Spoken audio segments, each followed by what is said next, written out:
Lil Wayne, he's still hurt over the Super Bowl controversy. You know, he recently was denied being able to headline the Super Bowl in Louisiana, where him and all the other Young Money, Cash Money, Old Money, New Money groups, they all are there.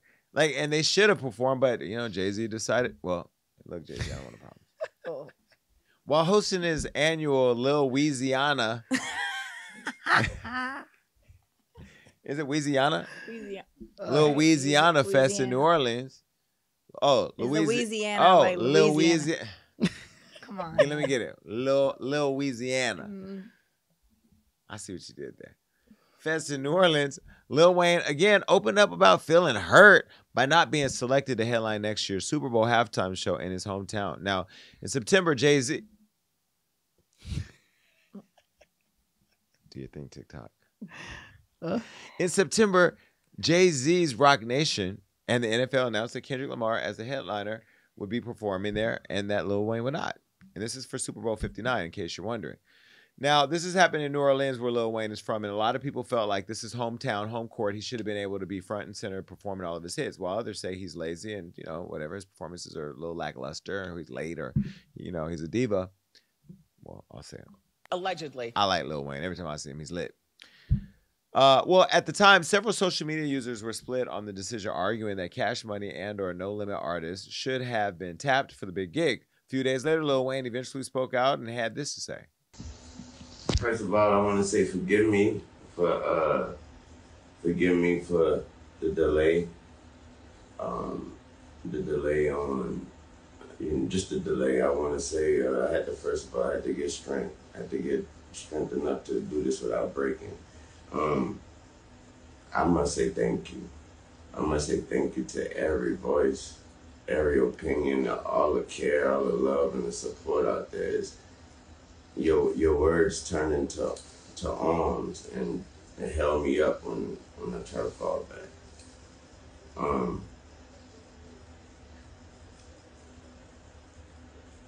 That hurt a lot. You know what I'm talking about? It hurt a whole lot. I blame myself for not being mentally prepared for a letdown. And for just automatically mentally putting myself in that position like somebody told me that was my position. So I blame myself for that. But I thought that was nothing, you know, I thought that was nothing better than that spot and that stage and that platform in my city. And so it hurt a whole lot. But y'all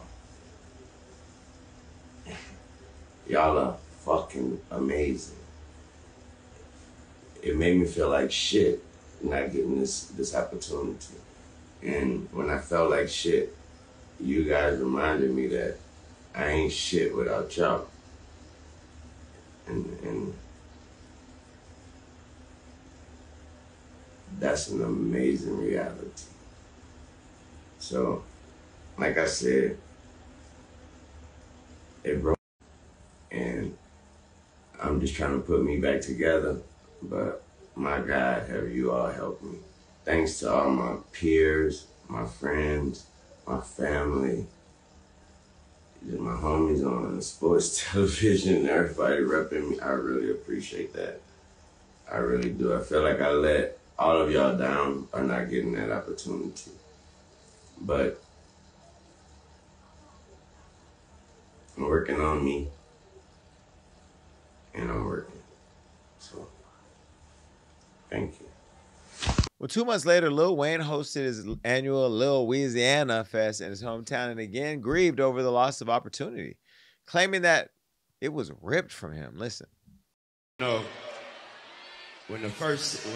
during my lifetime, the first Super Bowl was here, I made sure I bought tickets at the beginning of the season.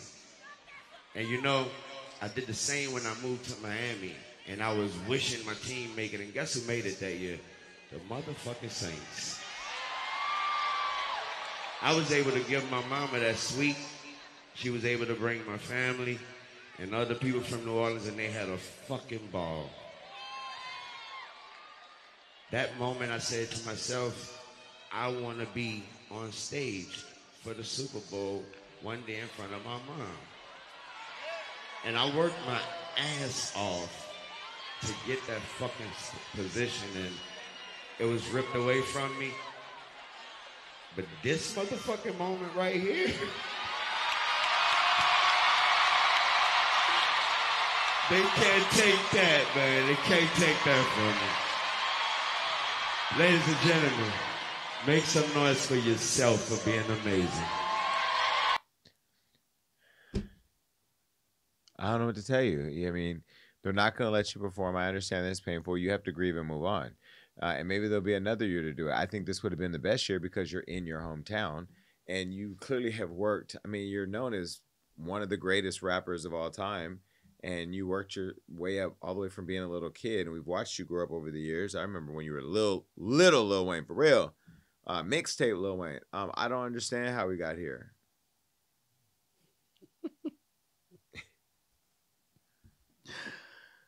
Jay-Z just get a password. He can do anything he wants.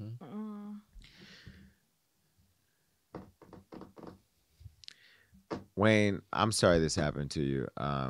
Do you think it would make sense to let Lil Wayne perform at another Super Bowl at another location? I love Lil Wayne down, but I don't want to see him perform. I don't even want to see Kendrick perform for real. I feel like they could have made a better choice. Sorry. But to say it was ripped away from you is really weird because it was never given to you. So how can it get ripped away from you? Because to be honest, the only thing that's ripped away was his hair. Whose hair? The Lil Wayne. Why are we hating on Lil Wayne? I'm not hating on him, but I'm like, nothing was. You can't be throwing shade on Lil Wayne. It's Lil Wayne. No, I'm just saying, but it was never ripped away. He may pull up to the show one day. Well, that's no shade. No Lil Wayne, that was shade. No shade. Listen, we're talking about a man who worked his whole life to be given an opportunity. He had a dream that we didn't know about. I was actually at an event for the Grammys where you, Wayne, came and spoke about how you were being acknowledged or being awarded at the Black Music Collective, and you talked about how you were never acknowledged for the contribution that you've given to hip-hop. And I felt that because as somebody who's done such a phenomenal job, and, you know, we have to give it up to Lil Wayne. As much as we've had issues with Nicki Minaj and her craziness, he created Nicki Minaj. He created Drake. I mean, you've created some of the most amazing musicians in hip-hop. And so you deserve that. You know, a Lil Wayne show at halftime at Super Bowl would have included all those people. I also think, no, he didn't bring Justin Bieber, Usher did. But either way, he opened the door for so many people, and that would have been a phenomenal thing to see all those artists perform on stage. So I'm not going to let her throw no shade towards you, Lil Wayne, because you are an icon, and you are a phenomenal artist, and we are not going to, in a moment of him being a black man showing vulnerability, take a dig at him, because that's the thing. Men don't show vulnerability. Men don't show how they feel. Men are afraid to share how they feel. And when women like you do that, is why they end up in my house with me or Rob. You know what? Okay, so keep in mind, I'm not saying Lil Wayne, we don't want you over here. I'm just saying they find their way into the comfort. It ain't a bosom, but you know what I mean? Sorry, I can't make Rob laugh too hard. He got a faja. I can still laugh. I can still laugh. Shit. I love Lil Wayne. We just don't want to see him perform. Sorry, you don't get to make it up. You talked about his hair. I'd be careful talking about his hair. And I love Regine. I love him. No, don't bring up other black women's hair. Listen, you're going down a slippery slope. Not the hair. You're going down slippery slope. Don't do me like that. Black people in the comments right now calling for your head. Yes. No. Listen, Trump is the president. I'm turning everything into race. Know what? Everything is a racial issue. Don't be fucking rude. Bitch, you tried it. Anyway, Wayne, we love you, and I just send you my prayers, my well wishes that you work through this. And I say prayers because sometimes you just got to pray and give it to Jesus. Jesus or Jay-Z, one of them going to make your day or break your day. And in this case, it was Jay-Z that broke it. Do your thing, TikTok. You'll be fine. You are still Lil Wayne. And don't listen to Marina. I love your hair, and you're welcome on my show anytime.